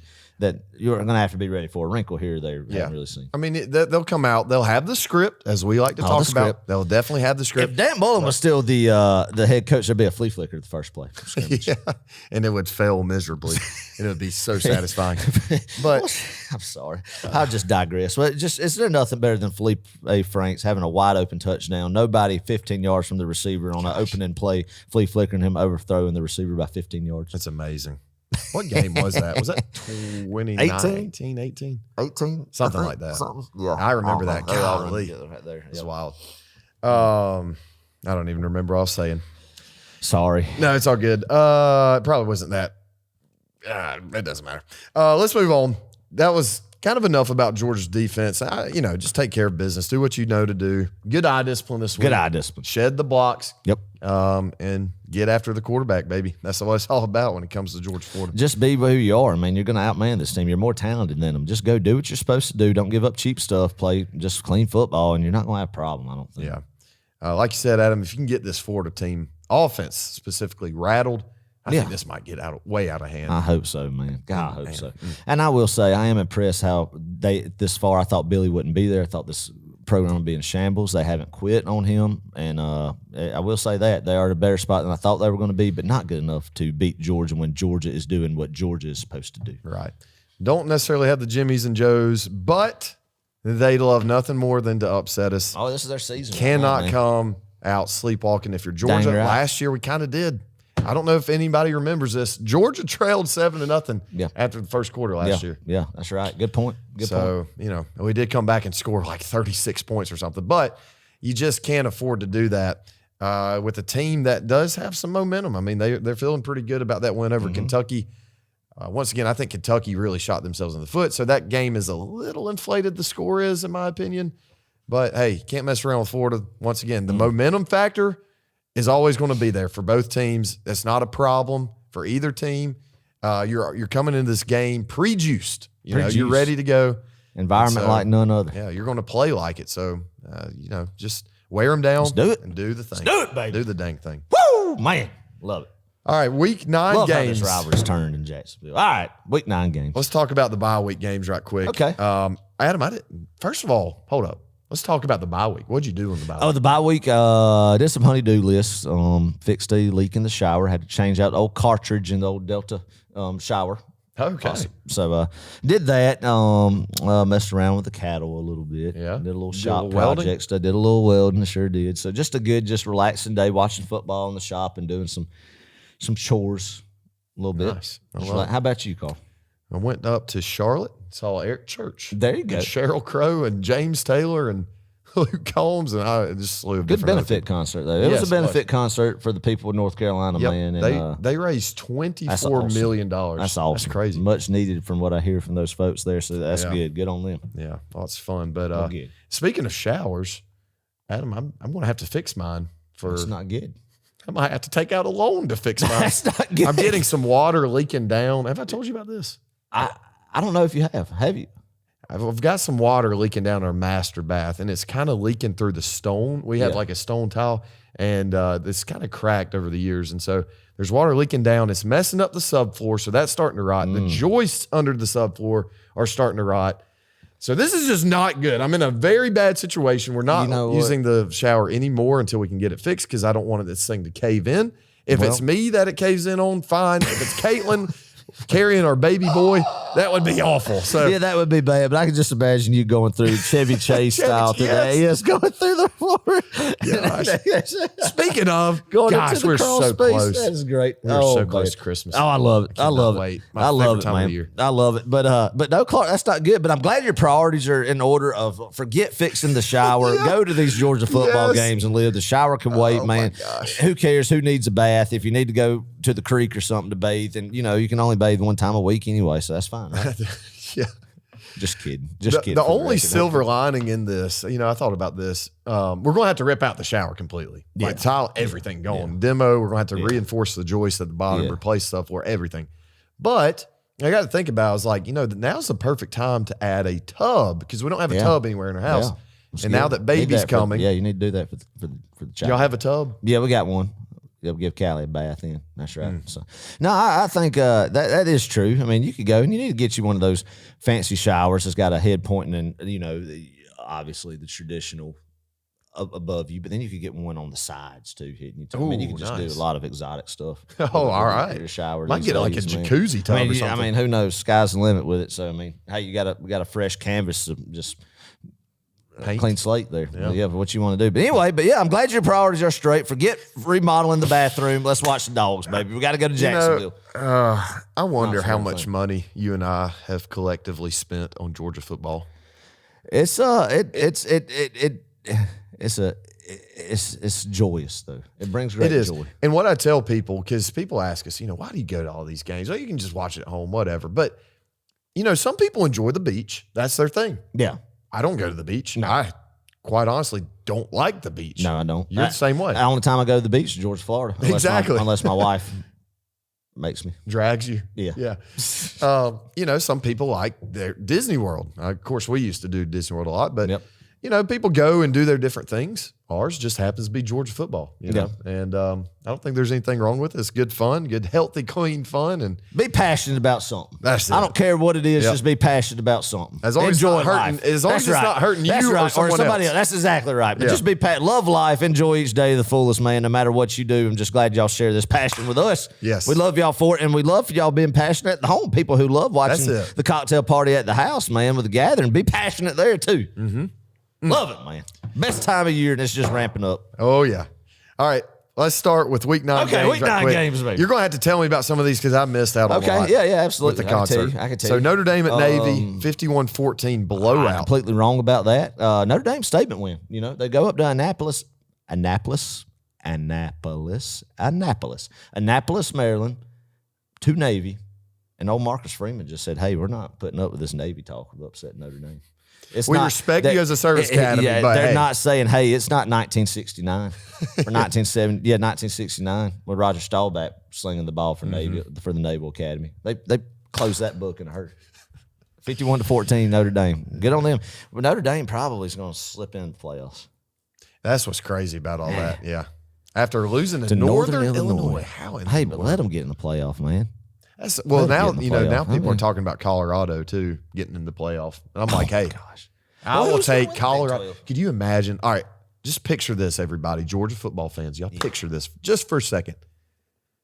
Georgia somehow, I don't know, we end up at the 5th seed. We host a game. And we get Colorado in December. Yes. In Sanford Stadium. Rigid December day. Would that not be so much fun to draw Colorado? Well, the thing about now that we're talking about this, that people need to know the SEC champion automatically gets a bye, correct? Right. And they automatically go to the Sugar Bowl. So yes, Clark, if you don't make the SEC championship game, then you are hosting, and you went out, you're hosting at Sanford Stadium. And just say, because there's a deal that if A&M wins out and LSU wins out, they play again in Atlanta. Even if Georgia kills Tennessee, kills Ole Miss, wins out the rest of the way, looks dominant, and number 2 in the nation, they still won't go to Atlanta. So then if that scenario plays out, the winner of LSU A&M at the SEC Championship goes to New Orleans for the Sugar Bowl and gets the first round bye. Georgia will play in Athens first round, but then more than likely get to play Miami, Clemson, ACC winner in the Peach Bowl, the semifinal. So, I mean, it's crazy, everything. Yeah. But, yeah, I mean, no, I love that. Colorado, somebody coming to Athens, playoff football in Athens, man, golly, give it to me. Or Notre Dame, man. Or Notre Either. Dame. Crazy. That'd be great. Oklahoma at Ole Miss. Ole Miss wins 26-14 at home. A little interesting of a game there. Yeah, But once again, didn't watch much of this one. Oklahoma put up a fight there, kind of, stayed with them until late in the football game. Ole Miss pulled away just too much. Oklahoma, not definitely. Brett Venables' seats getting a little bit warm. He fired his offensive coordinator the previous week, and just kind of, I don't know. We'll see what happens there in Norman. Yep. Not a great welcome to the SEC for Oklahoma. So. No, not at all. Illinois at Oregon. Wow, I thought this was going to be way closer than what it was. Oregon steamrolled them 38-9. Yeah. Oh, Dan, man. Brett Bielema. Got a program going on over there in Eugene, number 1 in the nation. So we'll see what happens. Yeah. Man, it's so hard for me it's so hard for me to hate Oregon. I don't hate them necessarily. Not yet. I mean, and I definitely don't hate Dan Lanning. I'm Facebook friends with Dan Lanning. I heard that. Like, not like a fan page. Like, I actually, like his personal hilarious. Facebook. You should say, hey, Dan. Right on his wall? Yeah. Is that what you do? Right on his wall? He had his 15th anniversary with his wife the other day. I almost said something. I don't think he knows me, but we have a lot of mutual friends just from, his time at Georgia. Yeah. Should have put happy anniversary, comma, Dan, XOXO, best wishes, miss you, love you. P.S. Come back. Yeah, something like that. That's right. My next. That's right. Kirby has a Facebook account. And we have like 9 mutual friends, and I've been sending him a friend request for like 5 years, but he doesn't have Facebook. Not on his phone. Yeah, that's right. I mean, he did at one point, and it's a great picture of him and his wife after beating somebody in 2015. It might have been Washington in the it was Georgia Alabama. Dome. Yeah. Is it Alabama? Yeah. He's still in Alabama. That's how old funny. that page is. So anyway, how do we get there? Okay, anyway, it doesn't matter. BYU at UCF, the bounce house. Oh, man. Hey, BYU's trending up, man. 37-24. Well, Clark, you got to think about this, man. And I don't know if Boise State, whoever the Group of 5 champion is higher ranked than a Power 4 champion, then they will get the bye week. But if BYU keeps winning and they win the Big 12, then they're looking at a first-round bye and a top 4 seed as well. So Gus Malzahn, golden opportunity to pull off a good win there for the Golden Knight program. Didn't do it. BYU, man. All right, we'll see. Wow. Football. Wow. The Mormons, baby. Yeah. All right, Mizzou at Alabama, 34-0 beat down Alabama. Put it on the Tigers and Elia. Yeah, I mean, Alabama statement win, I guess. Man, I thought this was going to be close, but is this Mizzou just played horribly, or did Alabama kind of step it up? I think it was a little bit of both. I think Missouri's overrated this year. I know I will say Brady Cook was banged up in that game, Clark, and great effort on him trying to go out there and play when he's not 100%, but. Missouri's just not been very impressive this year. I feel like, they got steamrolled in College Station, almost lost to Vandy, steamrolled here in Tuscaloosa. So, definitely, with a schedule that really could have been, if they lived up to their hype, talked about, could have been in the race for it, but have exited the conversation. Yeah. Texas at Vanderbilt, 27-24, Longhorns win. They rebound against the Vanderbilt Commodores and almost got beat. There. Don't mess with Vandy. I'm telling you, man, different program up there. Clark Lee probably should I don't care what happens. Maybe he keeps SEC Coach of the Year. I'd say, well, I don't know about Coach of the Year in all of FBS, but definitely SEC. I think he should be. Yeah. Why not? Maybe if he rattles off one more big one again, but what if they beat Tennessee? Oh, God, that'd be great. Oh, my God. I wonder where they play. If they play it's in Vandy. It's in Vandy. Oh, my gosh, that would be great. That would be, oh, man, I didn't even think about that. That would be good. Is that a Saturday game? That Saturday? No, we're playing that Friday. That Saturday will be, if you get a Tennessee-Vanderbilt game into a Texas A&M game, and, a lot of, and then Georgia, we get all day to watch football that game. That day because we're playing Tech on Friday night. Right. It's almost like another bye week in a sense. Yeah, so that's awesome. Get on. I was about to say good on Clark Lee. I mean, they kept it respectable, close. I didn't watch dang, I did not get to watch any of these games because of that concert. But how was that? I mean, what was the ending like? The ending, Vanderbilt scored late to make it a 3-point game. Oh, okay. Threw a pick there at the end too that kind of put Texas in position. But I mean, they were in it. Yeah, they were in it. Well, maybe they'll get Tennessee later. Yeah. All right, Penn State at Wisconsin, 28-13. Great. Yeah, I mean, I don't know. Wisconsin, it kind of looked like, hey, they might have made some magic in Madison, but Penn State wins that football game, sets up for a big matchup against Ohio State this week. So. Yeah. I don't know why I even put that one on the slate. I mean, Wisconsin could have upset them. It was looking like that for a little bit, but no. LSU at A&M, 23-38 A&M wins. Hey, they're looking pretty good. Old Mike Elko, man, is A&M fans got to be happy after going through the Jimbo debacle. Mike Elko is a real football coach, man. Made a heck of a move, pulling Connor Wigman out and putting Marcel Reed in. Completely transformed the offense mid-game. Brian Kelly was just flabbergasted. And Blake Baker, defense squad. I mean, you could see Brian Kelly. I don't know if you've seen any of it, but Brian Kelly's demeanor the second half because they could not stop a zone read. Could not stop a zone read, and they just looked lost defensively. LSU did, man, and A&M did a great job of really what it boils down to is just in-game changes on the coaching staff. I mean, they were down 17-7 forever. I think at halftime it was 17-7, and it looked like LSU could make it 24-7 and kind of pull away in the second half. But then A&M just said, nah. Should put Marcel Reed in, looked really good, and dominated, man, and undefeated in SEC play so far. I'm telling you, that A&M Texas game later in the season. Oh, my gosh. Man, it'd be awesome to be at. God, that would be fun. Just to be a fly on the wall. Would you do the gig 'em Aggies? No, I couldn't do it. I couldn't dress like a milkman and do it. We're a cult. We're a cult down there. They are, yeah. Gosh, they are so weird. That's what me and McKay were doing at Texas, walking out of the stadium. We were just going, gig 'em Aggies. I don't know why. We just get on this. We're so weird. We're as weird as they are. Anyway.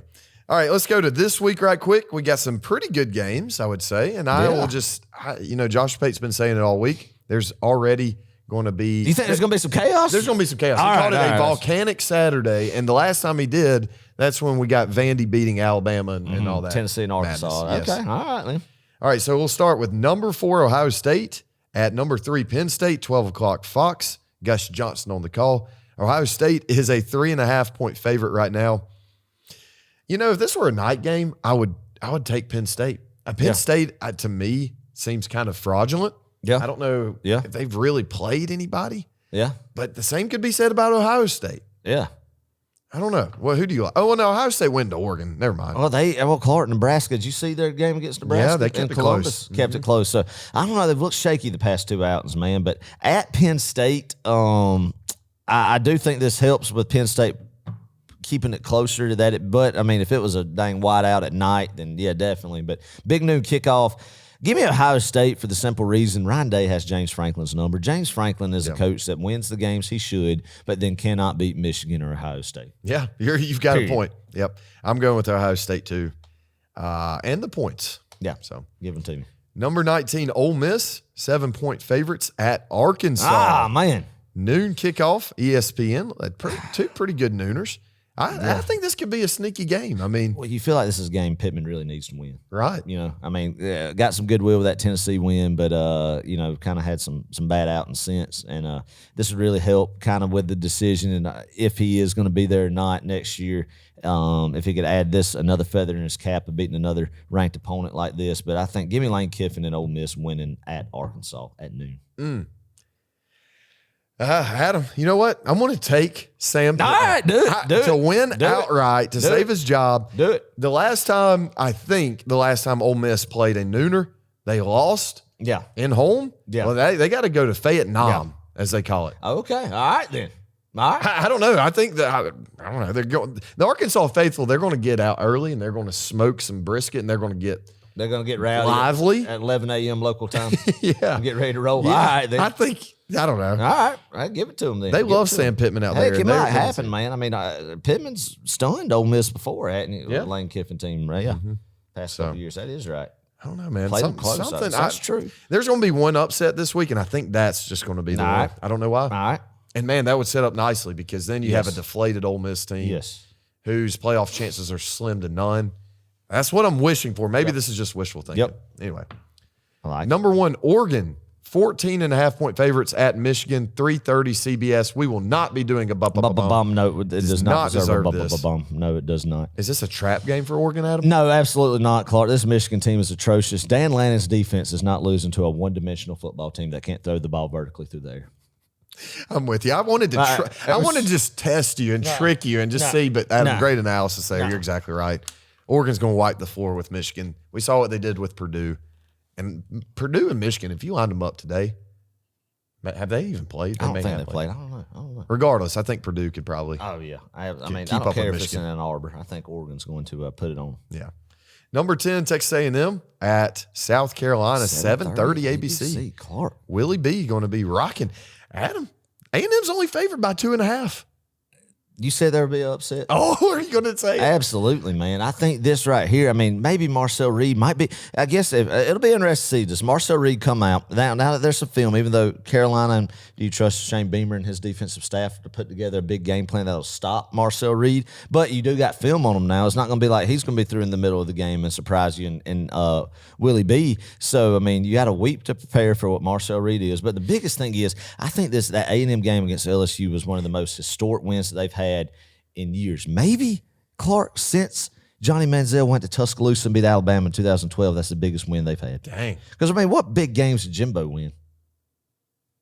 I can't think of one off the top of my head. So the emotional game of coming back down by double digits to LSU and A&M, you know, the top two teams in the SEC, quote unquote, as far as the record so far, they're feeling good about themselves. Big game at home, blackout, night game at home. Perfect letdown going on the road in the SEC the next week against a South Carolina team that's got a good defensive front. Not bad, Clark. I mean, you know, just had some games not go their way against LSU or Alabama, but this is a game where to kind of get, you know, their season, not in the SEC championship hunt or anything, but to kind of, you know, add a little pride to their season, winning this game in Willie B. We know how Willie B is at night. Yeah. Give me South Carolina. Wow. And Shane Beamer again beating the Texas A&M Aggies. God, you've talked me into this. And quite honestly, I don't know enough about A&M to defend them.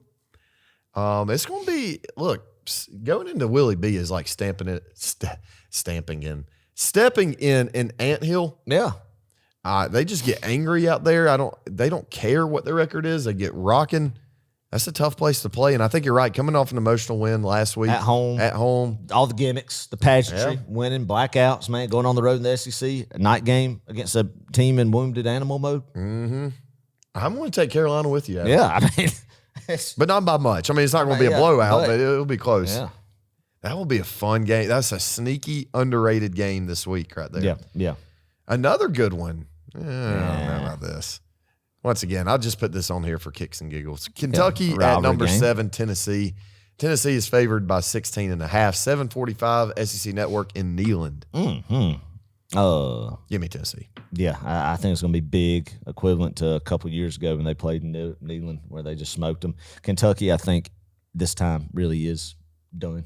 The Mark Stoops, it just doesn't look good. The culture there just not good. Not a really good football team, man. And I feel like Tennessee is going to kind of have their offense kind of come alive. They had a bye week last week, kind of getting over the emotional win against Alabama. Good defensive football team, unfortunately, much as I hate to say that. Mm-hmm. But I think they do win in Neyland.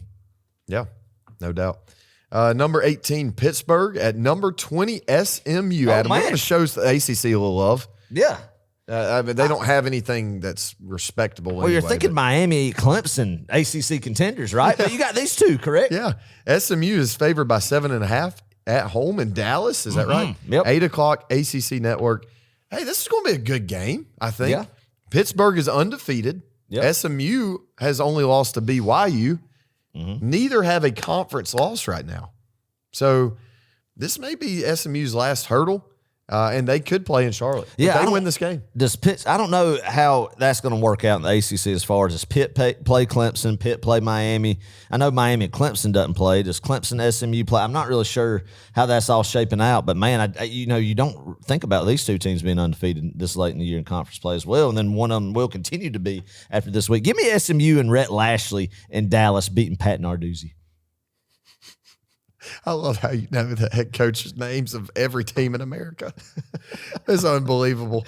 Rhett Lashley. Yeah, Rhett Lashley. Lashley? Rhett Lashley. He was So old two Miami. Ls. Yeah, Lashley. He was the old Auburn offensive coordinator. I mean, really pedestrian OC, if we're going to be honest with you, but kind of revitalized himself. Got a chance at a head coaching gig in Dallas. Was Rhett Lashley with Harsin at Auburn? No, he was with Malzahn. Oh, okay. For a little bit. And then he went to Miami. Yep. All right. Yep. Okay. Well, if that's the case, One year. give me SMU. With Malzahn. Yeah. Give me SMU. Yeah. Why not? Oh, that swayed you that Rhett Lashley was a Gus Malzahn protege and that also, really got you juiced. Also, home field advantage out in Dallas. Yeah. Dallas is a wild place. Yeah. Yeah. That's right. It's crazy. That's out there, right. isn't it? Yeah. I mean, the heck of an environment, man. Look, they hadn't been this excited about SMU football in Dallas since pre-probation. Yeah. Pre-Pony Express. Yeah. Oh my gosh. Since Craig James and what's his name who was the guy? Craig James, the Pony Express. It was Craig James and crap. Anyway, Bill Eric Roberts. Dickerson. I don't know. I'm just throwing names out there. I can't remember who the other running back was. But anyway, proceed. Anyway. All right, so that's this week's games. All right. Y'all kick back, relax, and watch some of those if you're staying at home. It's savor them, man. We're running out of Saturdays. So, look, don't be going to weddings. Don't be going to fall festival. Fall festivals are over. If you had to do it, it was last Saturday. So, you might have, in the bye week's a good time to do family stuff. Like, to do this stuff, like you go to a pumpkin patch, Clark. You go to a fall festival or whatnot. You go pick some apples or something, you know. Yeah. Go do that. You did a lot of good family stuff this past Saturday. So, this Saturday coming up is football. You tell your wife that, hey, we only got a few of these weekends left, so we got to savor every opportunity of them. No, I'm not going to your second cousin's wedding. I mean, absolutely not. That's in the middle of the Georgia-Florida game. I mean, who's getting married during the Georgia-Florida game anyway? I mean, that's a sin in the state of Georgia. But if they are, just politely decline, like you should have had your wedding in April. Yeah. Like normal people. Yeah, like normal people. And if we want to renew our vows in April, I'll be there. But like right now, we're not gonna. You just can't. I mean, people get married in the Georgia-Florida game weekend should be outlawed in the state of Georgia. Period. Yeah, you should be sent straight to I jail. spilled water everywhere. Oh, I spilled it down. You're good. No, that's good. Yeah, go straight to jail. If you want us to write a letter about kind of to give to the bride about how we feel about it, then we'll do it. I'll definitely take time out of my week if you have a wedding at the Georgia-Florida game. My thing is, it's totally okay to have fall weddings, okay? Just don't expect me or a lot of other people to be there. As long as you understand that, go for it. The South, man. Yeah. At the South, now, if you're, other places in the country, in the world, maybe. I mean, they might be getting married in Croatia and Saturday, and it'd be fine. But here in the state of Georgia, no, absolutely not. So anyway, y'all do that this weekend. Dedicate this to be on your couch at 3:30 to watch Georgia, Florida football all day. You got to enjoy it, man. You go to a wedding some other time. You go to the next wedding they have. Yeah. Jeez. Yeah. All right. Let's move on. We got a pick six this week. Another one. And Adam, congratulations. Thank you. On the board, finally baby. Wow, let's go. Get it up. You broke Get the it up. ice. Get it up. Congrats, I guess. Thank you. Really worked hard for that. Wanted that. I'd like to thank you. Thank my wife Kelsey for the support. Of course, first and foremost, though, my Lord and Savior Jesus Christ for the win. Just heck of an opportunity. I'm thankful for it. Yeah. Here for another one? Here for another one. Let's go. Keep it rolling. Oh, man. All right. So last week we did best looking bowl game trophies. All right. Yeah. I said the Hawaii Bowl, the Fiesta Bowl, the Orange Bowl. Yep. Adam, you said the Las Vegas Bowl, the New Orleans Bowl, the Liberty Bowl. Liberty Bowl, I think, may have won you that one. Yes. That's a good looking for bowl America. trophy. Love that. Adam, you got 95 votes to my 49 on Instagram. As it should be. So congratulations. But this week, we've got another segment.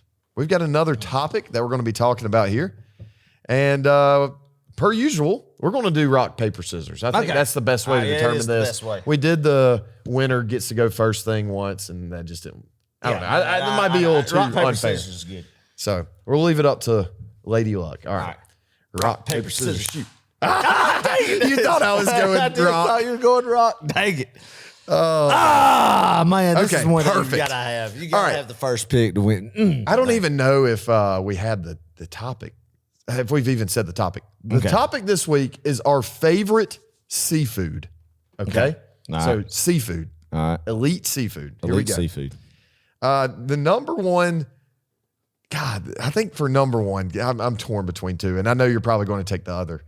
Adam, I'm going to go with crab legs. Oh man. Crab Dang it. legs are good, sweet, savory. They just kind of melt in your mouth, man, especially Yeah. when you get the melted butter. Like, Yeah. if you go to a Chinese buffet, I'm not above a Chinese buffet, and I know you're definitely not. No, absolutely not. We need to go to a Chinese buffet Not above any buffet. because our wives don't want to go with us to a Chinese I would love buffet. to go to a Chinese buffet. But yeah, crab legs, Clark, I want to piggyback on it when you get done with Okay, your spiel. but just the melted butter, you get the melted butter. There are hard to, it does take a little bit of work. You got to crack it, you got to peel it and all this stuff. But my gosh, when you finally get to it and you just dunk it in, just kind of let it marinate in that melted butter. My mouth is like literally watering right now. I love it so much. You can put Old Bay on it. You can throw it in a big low country boil. That's it the doesn't best. matter. Yeah. Yeah. Clark, I'm with you, man. Crab leg, absolutely. I love the opportunity to eat a crab leg. Yeah. Like, I get fired up about it. I get juiced about it. I don't care what the price is on the menu. I'm splurging that particular time. When I put my mind to eating a crab leg, whether it's in a low country bowl, that's my favorite time to eat it. Or if it is at a beach setting where you're just getting some crab legs, man. And I think, Clark, the work that you put in to get the crab, and there's nothing like getting a good crack and getting a good pull. Yes. Like a good my pull. gosh. And then when you get it, the excitement and the exhilaration to dip that in the butter when you got a good pull. And I think it is good, but I think because you're just not having the server give it to you and you're having to work for it, and the satisfaction of reaping what the benefits of your work. Yes. I mean, that's how it should be in America across everything in life is being able to just enjoy the satisfaction of a hard work ethic of getting something. And there's no different of when you eat crab legs. I'm in total agreement there, Adam. Great point. great- Thank you for adding to my. Yeah, I hate to pick there. say it, man, but I mean, that was my number one. But okay. Really? Yeah, Okay. yeah. All right. Well, I'm going to pass it to you now. Okay, yeah, I'm going to go with shrimp. Dadgummit. I mean, you can't beat shrimp. I think shrimp, when you think of seafood, when you think of everything about shrimp, there's different ways of eating shrimp, Clark. I mean, you can eat shrimp as popcorn shrimp, the fried shrimp, grilled shrimp, all sorts of shrimp as far as Gump says, Yeah. So, I mean, there's a lot of stuff that you can do with shrimp. I mean, a classic seafood platter is, man, getting a fried shrimp basket at a joint. When you don't know what you want and, you're kind of choosing between stuff, hey, man, I'm going to go with a fried shrimp basket, or you go with the grilled shrimp, So that's also in a low country bowl you could eat. It's also something that you could do at a gathering with that you're having at one of these parties that they have it on the glasses, Yeah. For Shrimp appetizers, cocktails. shrimp cocktail, Clark. That's exactly. So, I mean, the plethora of options that you could serve shrimp and indulge in shrimp makes shrimp the superior seafood. I mean, it's good. Yeah. But, I'm with you. That was going to be my number two, but of course, lots of protein too. Low calories. Oh, yeah, absolutely. And you can eat a lot of them. It's kind of like you the can. chip effect, You can. right? Like it's a food like popcorn or Lay's potato chips. You can just eat a bunch, I'm with you. Hard to mess up a shrimp too. True. Although I have seen some people. Yeah. Anyway. All right, Adam. I gotta be very Oh boy. I gotta be very selective here boy. because I think this will be a make or break. Oh boy. Adam, I'm gonna go with a fish here. I was gonna go with a crustacean, but I'm gonna go with a fish. Yeah. All right. Crustacean. What?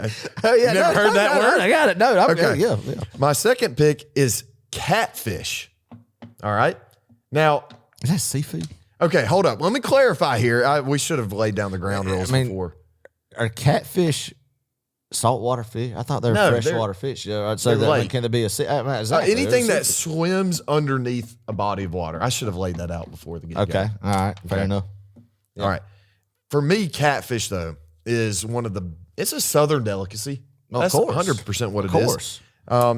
You're going to get it fried. And if you don't get it fried, you need to get it fried. Filet too, baby. Yes, filleted or I like mine on the bone, I'm a honestly. filet man, but I mean, either or. But it's a good, don't judge. hearty flavor, man. You put it with cornbread. You put it with hush puppies. Oh yeah. I don't know. There's something about catfish, especially on a Sunday afternoon. Shout out Gumwog Barbecue. Yeah. Man, catfish is so good though.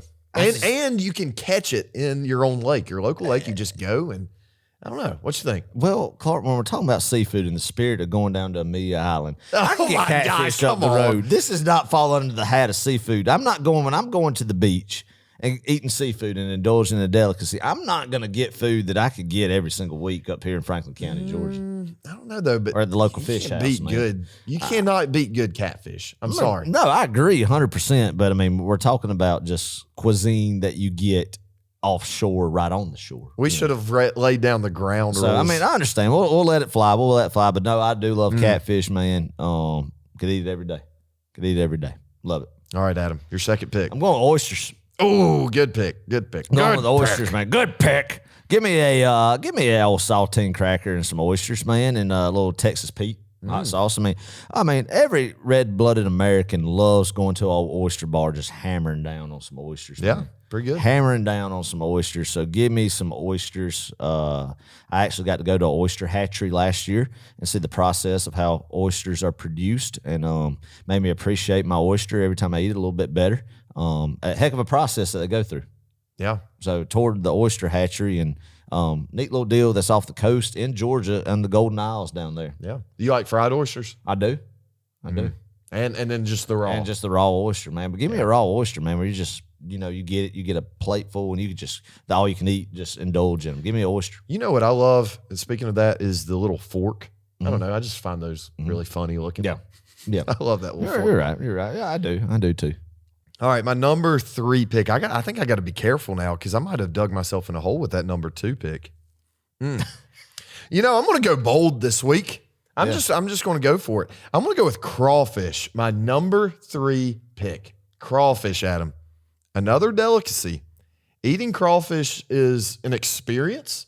Yeah. It's not just a meal. It is. Right? You're right. It's similar to shrimp in that you got to work for it a little bit. You may have to peel it, but you get that spicy Cajun flavor. Yeah, I agree. With that Old Bay, gosh, it's so good.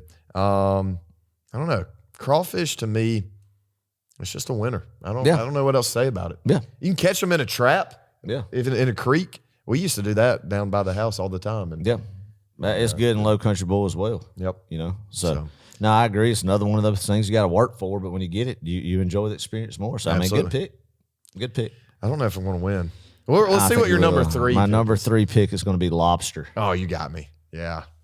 I went too crazy. You went with the OGs, the originals. Lobster, man, is another one that just good white meat when you get it. I mean, you think about how awesome was it when you used to go to Red Lobster back in the day, and you saw the lobsters that you were going to consume in the aquarium tank. I mean, just good time.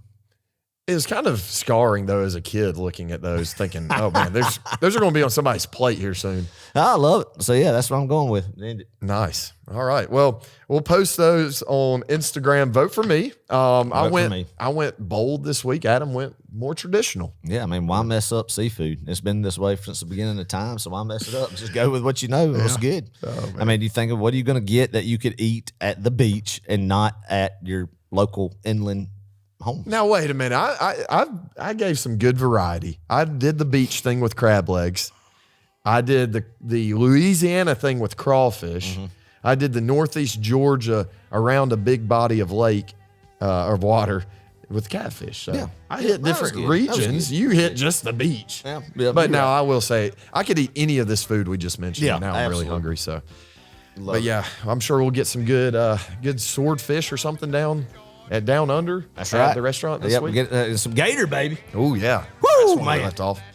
Well, hey, if you've enjoyed this episode, make sure to leave us a review on Spotify or Apple Podcasts. If you're watching on YouTube, hit subscribe and give us a like. We greatly appreciate it. Yes, we would. Yes, we would, Clark. Also, comment what your favorite seafood is, what your top 3 are. I'd love to know that. Give it to us, man. Give it to us. Yeah. Love it. All right, Adam. Score prediction this All right. week versus Florida. Man. Versus the I'm going to give you mine. Give you it give to me yours, and you wrap Yes, this sir. thing up. All right.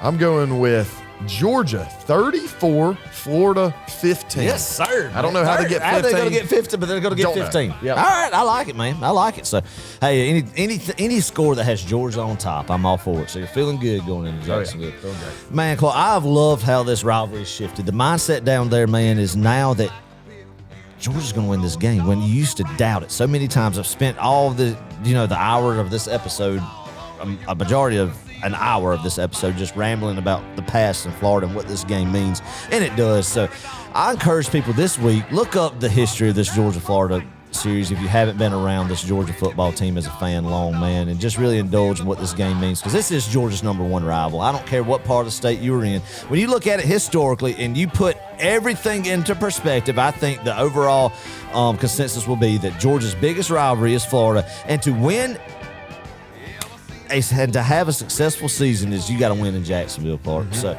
I think that's one thing that we all need to just remember going into this game and know that, hey, when you beat Florida, that's all that matters. All that matters is beating Florida. So I'm going to say that we're going to go into this football game, Clark. We're going to win this game 37-10. Georgia's going to win this game 37-10. Going to be clicking going into the Ole Miss week, man, and just championship aspirations building up more and more. Mm-hmm. Another win in Florida, another win solidifying that Kirby Smart is Florida's boogeyman. Another win down there showing this rivalry has shifted completely back in Georgia's direction. 4 in a row for the first time since the early 80s, man. Inject that into my veins. I love it. Everybody get fired up this week. Enjoy it with family, friends, and loved ones. Watch this game because there's nothing more special than this week right here. Georgia versus Florida in Jacksonville. Another year, another Georgia dominating win in Jacksonville. I love it. It doesn't get any better than this. We love y'all. Go Dogs, baby.